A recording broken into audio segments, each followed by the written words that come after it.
एक शिष्य था जो भिक्षा लेने के लिए गांव में गया और घर घर भिक्षा की मांग करने लगा। भिक्षाम देही, भिक्षाम देही। भीतर से जोर से दरवाजा खुला और एक बड़ी बड़ी दाढ़ी वाला तांत्रिक बाहर निकला और चिल्लाते हुए बोला, मेरे दरवाजे पर आकर किसी और का गुणगान करता है, कौन है यह समर्थ? शिष्य ने गर्व से कहा, मेरे गुरुजी महाराज जो सर्व समर्थ है।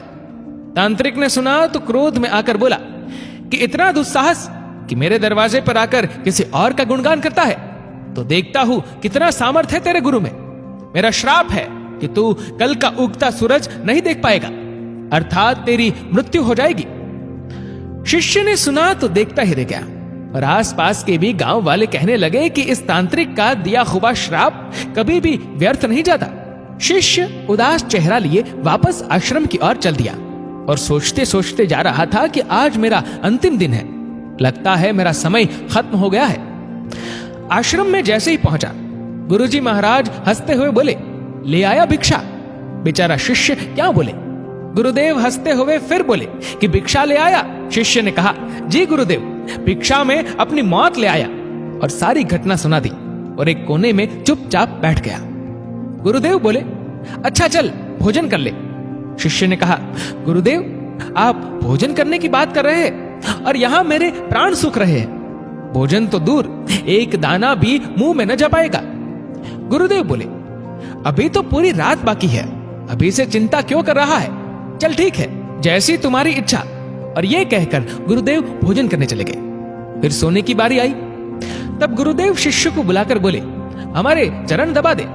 शिष्य मायूस होकर बोला, जी गुरुदेव, जो कुछ क्षण बचा है जीवन के, उस क्षण में आपकी सेवा कर ही प्राण त्याग करूं, यही अच्छा होगा। और फिर गुरुदेव के चरण दबाने की सेवा शुरू की। गुरुदेव बोले, चाहे जो भी हो, चरण छोड़कर मत जाना कहीं। शिष्य ने कहा, जी गुरुदेव, कहीं नहीं जाऊंगा। गुरुदेव ने अपने शब्दों को 3 बार दोहराए कि चरण मत छोड़ना, चाहे जो हो जाए। ये कहकर गुरुदेव सो गए। शिष्य पूरी श्रद्धा भावना से चरण दबाने लगा। रात्रि का पहला पहर बीतने को था।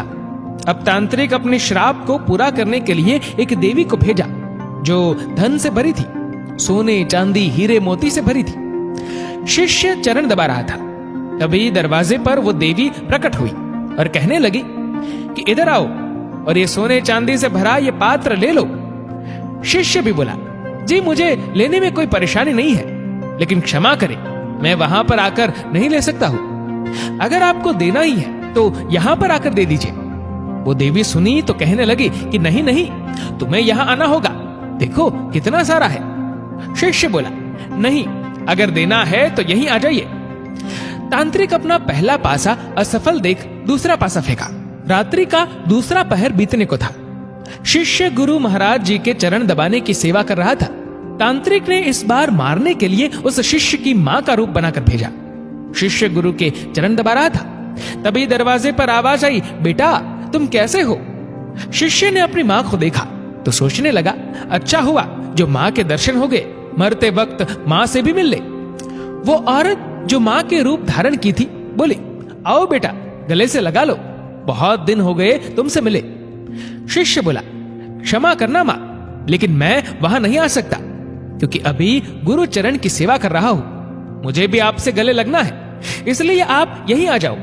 फिर वो औरत देखी कि चाल काम नहीं आ रही है तो चली गई। रात्रि का तीसरा पहर बीता और इस बार तांत्रिक ने यमदूत रूप वाला राक्षस भेजा। राक्षस पहुंचकर शिष्य से बोला कि चल तुझे लेने आया हूं, तेरी मृत्यु आ गई है, उठ और चल। शिष्य भी जल्लाकर बोला, काल हो या महाकाल, मैं नहीं आने वाला। अगर मेरी मृत्यु आई है तो यहीं आकर ले जाओ मुझे, लेकिन गुरु के चरण नहीं छोड़ूंगा, बस। फिर राक्षस भी चला गया। सुबह हुई, चिड़िया अपनी घोंसले से निकलकर चहचहाने लगी, सूरज भी उदय हो गया। गुरुदेव महाराज जी नींद से उठे और बोले कि सुबह हो गई। शिष्य बोला, जी गुरुदेव सुबह हो गई। गुरुदेव ने कहा, अरे तुम्हारी तो मृत्यु होने वाली थी ना, तुमने ही तो कहा था कि तांत्रिक का श्राप कभी व्यर्थ नहीं जाता, लेकिन तुम तो जीवित हो। गुरुदेव हंसते हुए बोले। शिष्य भी सोचते हुए बोला, जी गुरुदेव लग तो रहा हूं कि जीवित हूं। फिर सारी घटना याद की रात्रि वाली, फिर समझ में आया कि गुरुदेव ने क्यों कहा था कि चाहे जो भी हो जाए चरण मत छोड़ना। शिष्य गुरुदेव के चरण पकड़कर खूब रोने लगा। बार बार यही कह रहा था, जिसके सर पर आप जैसे गुरु का हाथ हो उसे काल भी कुछ नहीं कर सकता है। गुरु की आज्ञा पर जो शिष्य चलता है उससे तो स्वयं मौत भी आने से एक बार नहीं अनेक बार सोचती है। और जब शिष्य गुरु आज्ञा का उल्लंघन करे तो उसकी रक्षा ईश्वर भी नहीं करता और प्रकृति दंड देने को तत्पर हो उठती है। स्वयं भगवान श्री कृष्ण गुरु की आज्ञा सिर पर ले चले, स्वयं प्रभु राम गुरु की आज्ञा पर चले। सद्गुरु में ही सामर्थ्य है कि वो प्रकृति के नियम को बदल सकते हैं जो ईश्वर भी नहीं बदल सकते हैं, क्योंकि ईश्वर भी प्रकृति के नियम से बंधे होते हैं, लेकिन सद्गुरु नहीं। दोस्तों, इस वीडियो को लेकर आपकी क्या राय है नीचे कमेंट करके जरूर बताएगा। और अगर आपको वीडियो अच्छा लगा हो तो इस वीडियो को लाइक करेगा, शेयर करेगा ज्यादा से ज्यादा लोगों तक। और ऐसी ही और भी स्पिरिचुअल कहानियों के लिए हमारे चैनल को आज ही सब्सक्राइब करिए और हमारे फेसबुक पेज को आज ही फॉलो करें। धन्यवाद।